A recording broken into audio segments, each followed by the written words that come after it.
얻으니라. 아멘. 오늘 제목은 당황하는 믿음과 당연한 믿음, 당황과 당연한 믿음에 대해서 같이 말씀을 나누고자 합니다. 하나님에 대해서 연구하는 학문을 우리는 뭐라고 부르냐? 바로 신학이라고 부릅니다. 지난 70년대부터 오는 날까지 한국교회에 가장 큰 영향을 끼친 신학이 있는데 그게 바로 번영신학이라고 합니다. 이 번영신학은 수많은 성경 말씀 중에서 특히 이 복에만 강조를 두고 있는 것이 특징입니다. 한국 교회들을 보면 복음을 끊임없이 전하고 이웃을 아끼고 사랑함을 열심을 내서 부흥한 교회들도 당연히 있지만 한편으로는 예수님의 고난과 섬김 그리고 희생과 십자가는 부정적이고 힘들고 어려우니 전혀 언급하지 않고 사람들이 원하는 이 복에만 치중해서 사람들의 입맛에 맞게 그리고 귀에 달콤한 복만을 강조해서 질적인 성장이 아니라 양적인 성장만 한 교회들도 사실 많다는 겁니다. 당연히 복을 약속하는 하나님의 말씀들이 많습니다. 이건 부정 안 합니다. 하지만 너무 한쪽으로 치우쳐져 있다는 것이죠. 이 아이러니하게도 이 번영신학은 지금까지 한국 교회에 많은 영향을 끼치고 있다는 사실입니다. 지금까지 말이죠. 왜 그럴까요? 바로 한국 교회를 다니고 있는 사람들의 이 기복적인 신앙과 이 번영신앙이 너무나도 잘 맞아 떨어지기 때문입니다. 한국 교회가 70년대부터 가파른 성장을 하다가 2000년대에 들어오면서 정말로 급격하게 추락하고 있는데 그 원인은 수만 가지 중에 많지만 그 하나가 바로 한국 교회 뿌리 깊게 박힌 이 번영신학 때문입니다. 왜냐하면 그때 그 시절이라 함은 제가 완전 태어나지도 않았을 때, 그러니까 성도님들이 젊었을 때입니다. 젊었을 때.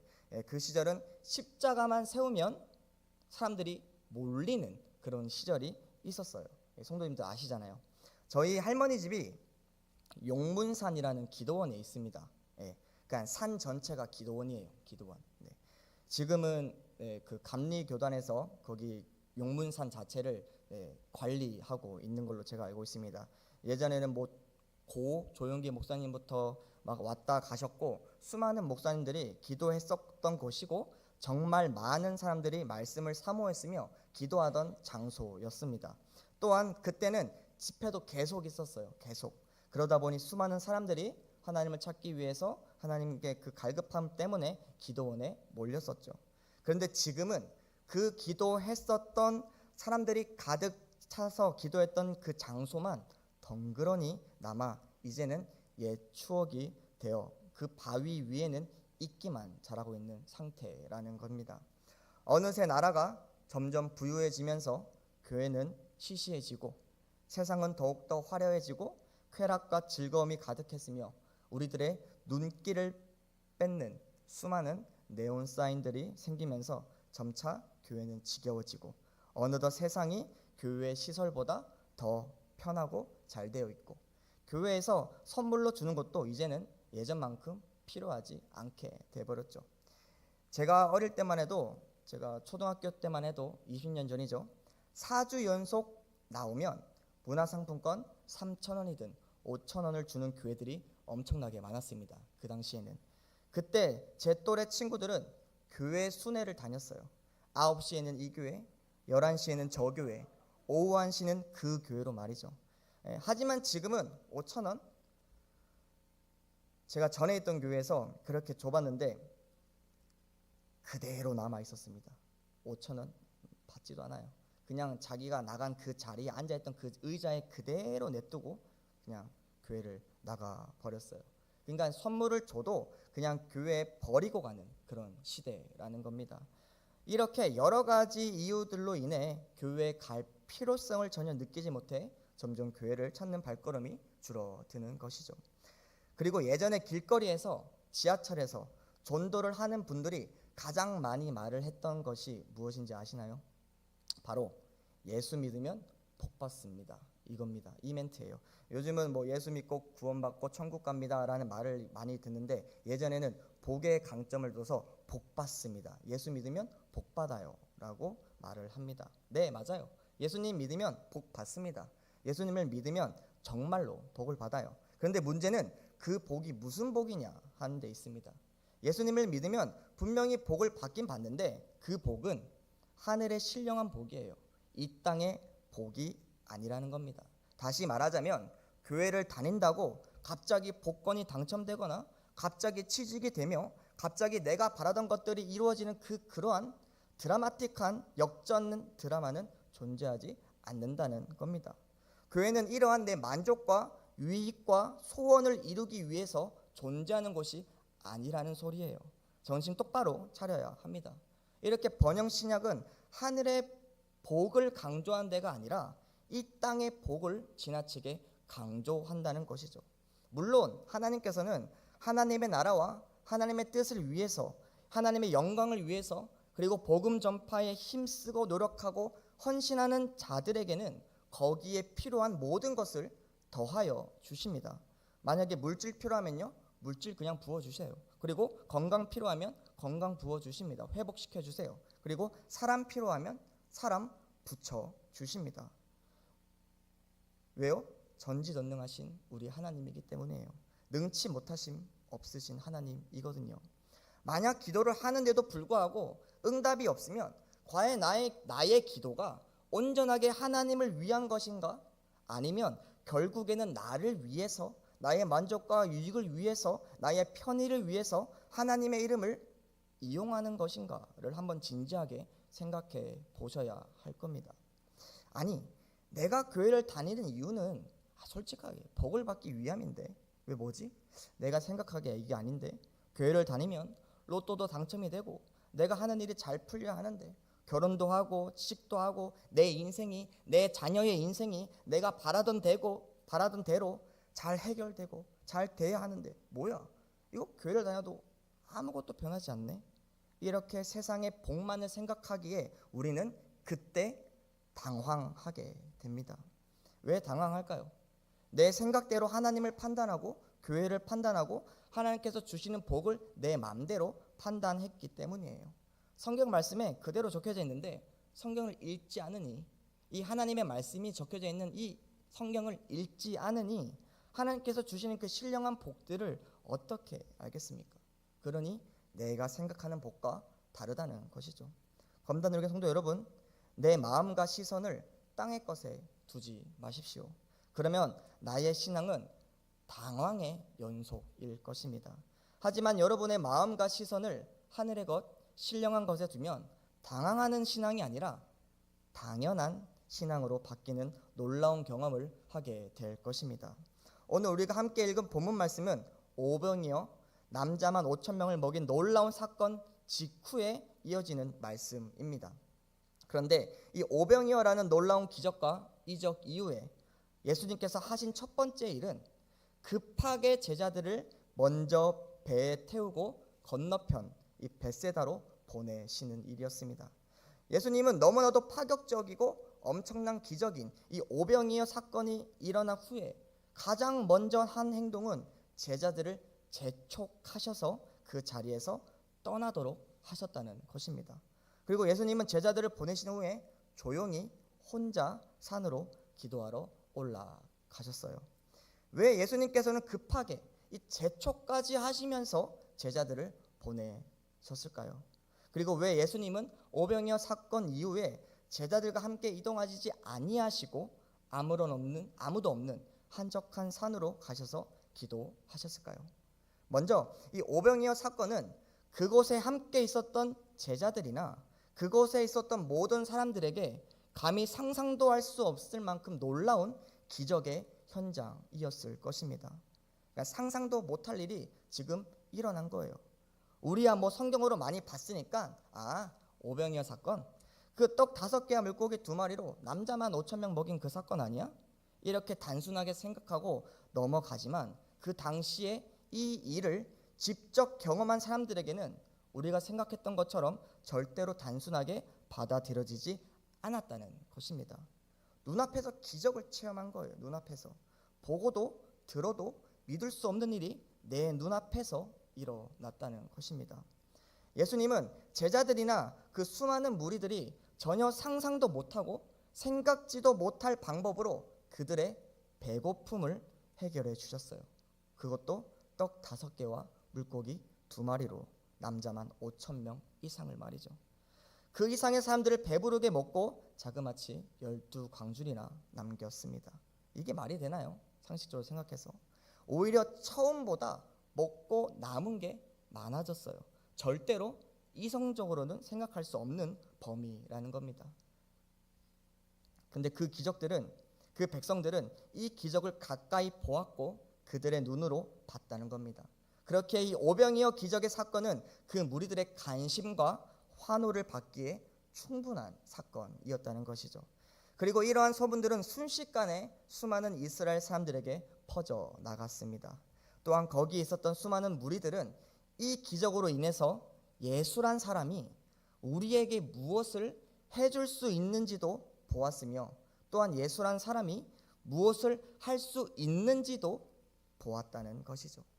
늘 먹을 것에 굶주렸었던 이스라엘 사람에게 굶주림을 해결할 수 있는 방법은 예수님을 찾아가는 것이었고 그 예수님을 따라다니며 굶주림에서 벗어날 수 있다는 것을 알게 되었다는 겁니다. 그리고 오병이어 기적이 일어난 후에 예수님을 왕으로 추대하려고 하는 그 무리들의 말과 행동들을 바라보면서 옆에 있었던 그 제자들은 자신도 예수님께서 세우는 새로운 왕국의 한 자리를 내가 차지할 수 있겠구나라는 달콤한 꿈에 흠뻑 취해 있는 제자들을 그 즉시 예수님께서는 배를 태워서 그 자리에서 벗어나게 해 버리셨다는 사실입니다. 그 후에 예수님은 그 무리들을 보내시고 그 자리를 벗어나 혼자서 한적한 곳에 가서 기도의 자리로 가셨다는 게 사실이죠. 왜 예수님께서 기도하러 가셔야 했을까요? 본문에는 그 이유를 구체적으로 알려주진 않습니다. 하지만 우리가 조금만 더 성경을 보고 예수님에 대해서 묵상하고 공부했다면 예수님의 그 중심과 행동의 동기를 아주 조금이나마 엿볼 수 있다는 사실입니다. 이 오병이어 사건 이후에 그 기적의 영광을 예수님께서 자기가 취하지 않으시고 오병이어 이적의 결과에 취하시도 않으셨어요. 또한 사람들의 인기와 환호 또한 즐기시지 않으셨던 예수님.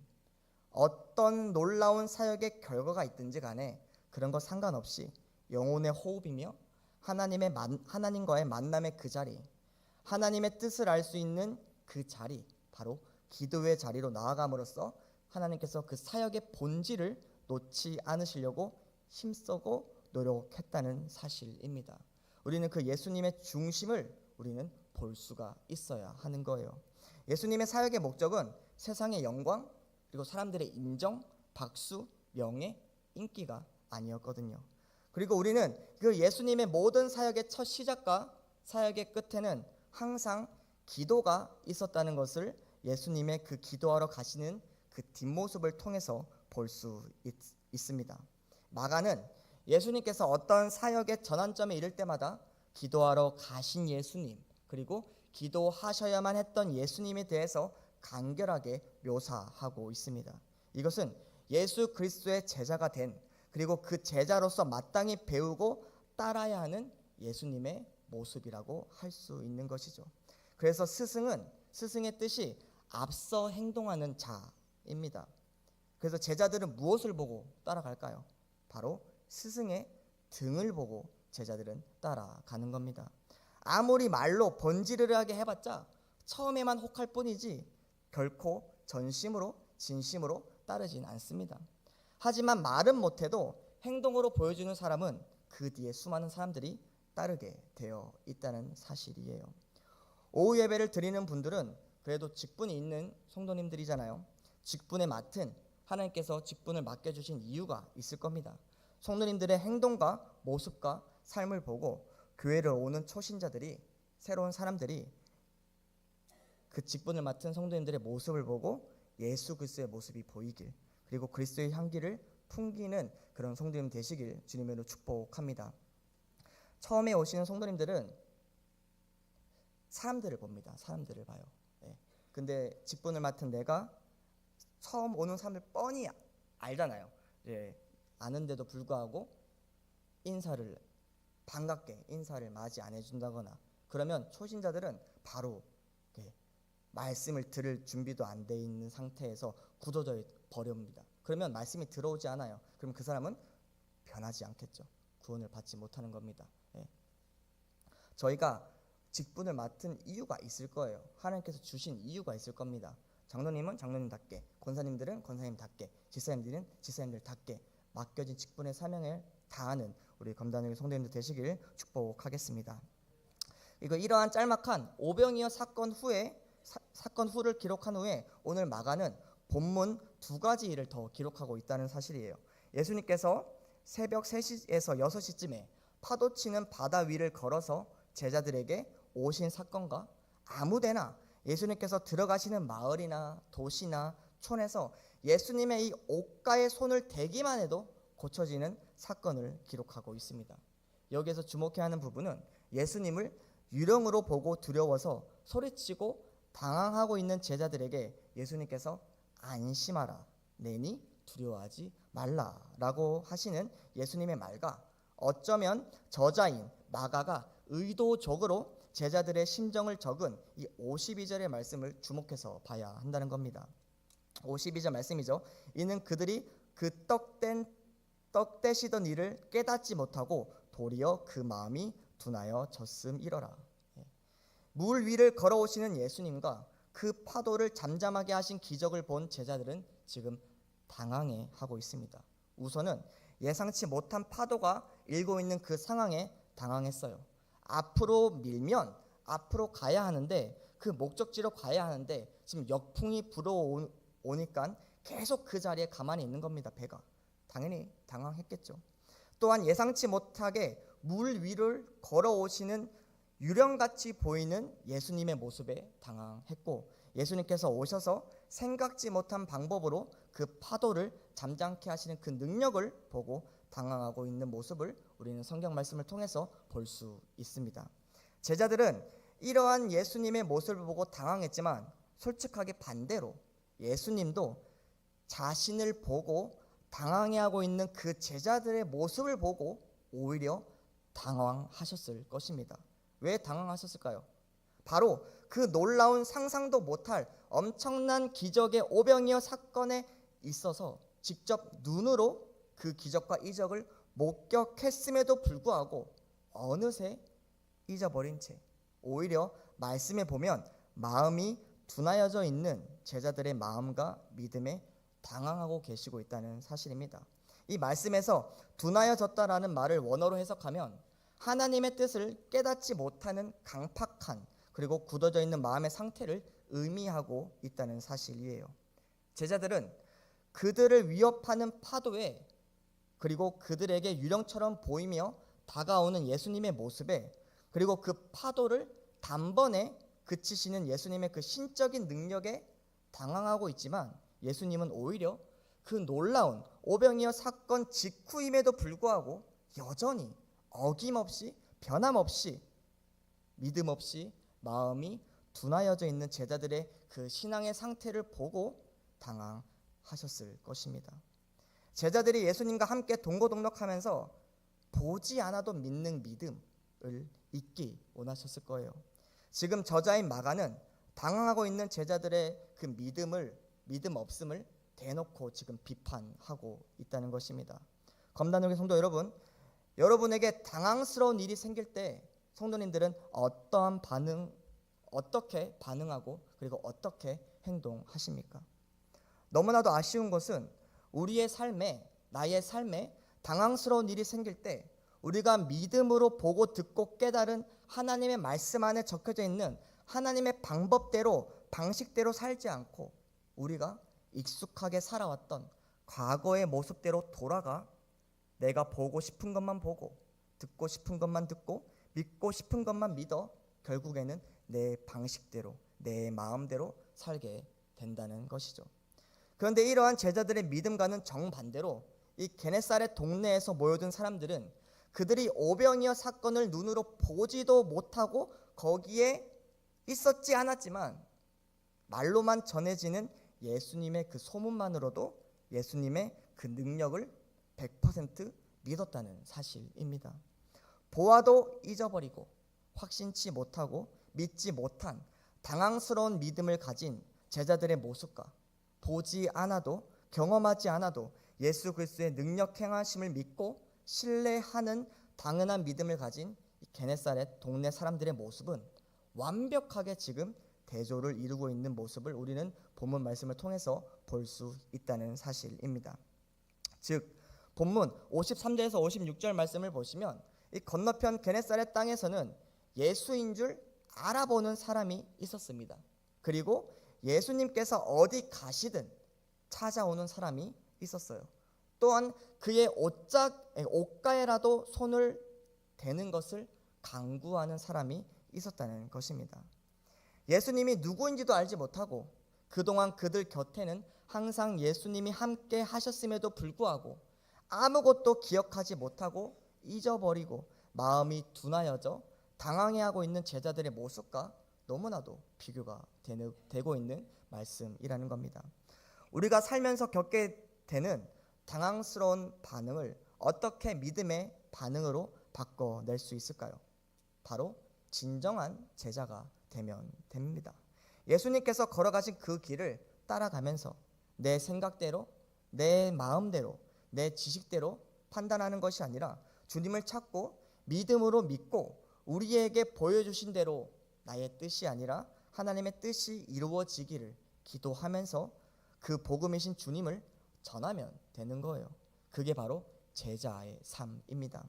성도 여러분, 12 제자들처럼 보아도 보지 못하고 들어도 듣지 못하고 마음이 둔하여지는 당황스러운 믿음을 가진 제자인 척하는 자들이 아니라 예수 그리스도가 유일한 나의 길이고 진리이자 생명이 되시는 주님이심을 믿음으로 믿고 그 믿음으로 주님께서 걸어가신 그 길을 주님과 동행함으로 한 걸음 한 걸음 걸어가는 당연한 믿음을 가지시는 진짜 주님의 제자가 되는 우리 검단우리교 성도님들 되시길 주님으로 축복하겠습니다.